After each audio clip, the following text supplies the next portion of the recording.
Magandang gabi po, Ma'am Melgin. Ako po si Charles Kenneth Maliwat at ito po ang aking video mula sa lab kanina sa aking hindi natapos. Dito po ay nagpagawa po kayo ng tatlong search method. Ito po ay ang linear search, binary search, and interpolation search. Ang linear search po, ito po, sinisimulan po nito hanapin ang target niya mula index 1 hanggang sa max number nito. Kaya medyo matagal po siya gamitin kumpara sa dalawa. Ang binary search po, hinahati nito sa gitna hanggang mahanap niya yung target niya. Ito po.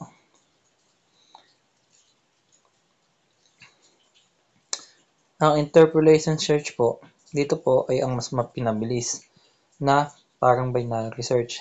So, hinuhulaan niya po kung saan po yung possible na number na hinahanap natin. Mati din po ito sa gitna pero hindi lang po siya sa gitna. Dito po ay naka-cout po na pinapakita po dyan yung mga pwede gamitin na user na pamimilian sa algorithm niya. Linear search, binary search, interpolation search. Mamili ka po sa option na yun, 1, 2, 3. Dito po, ito pong code na to, para po makapag tatanggap po siya ng buong linya na may maraming number. And string stream po.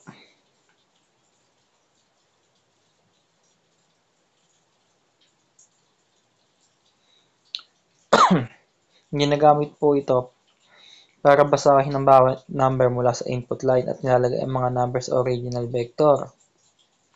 Para doon po siya. Ito po original pushback. And ito po yung original list and ang sorted list. Original list yung nilagay po ng user and sorted list po. Na enter search number 4, cout. So, dyan po maglalagay ka po ng number na isa-search mo. Pag nakapaglagay ka na po ng mga number. Scene target.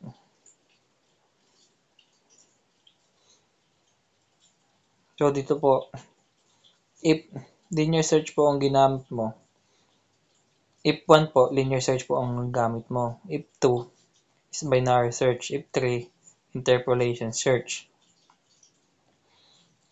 And kapag wala po, invalid choice siya. And dito po is result found at index kapag nakuha nyo po yung result. And kapag naman po walang result, not found po. And dito po is kung gusto nyo pa ng panibago, i-yes nyo lang po siya. And dito po, tapos po. Try po natin siya i-run. So, din po natin ang linear search. Maglagay po tayo ng number. 3, 4, 1, 7, 9, 8. Kahit 0 po. At nakita nyo naman po. Yan po ang kinalabasan niya. And mag-search po kayo ng number 7. So, nakita nyo po na ang number 7 ay nakita niya sa index 4. And try po natin yung iba pa. Try naman po natin ang number 2. Try po tayo 9, 7, 5, 2, 1.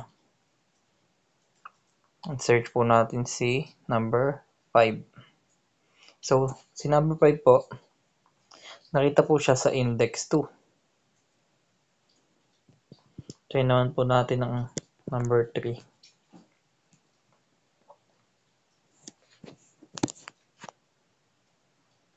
Yan. 9. Wait po, mali. Isa pa.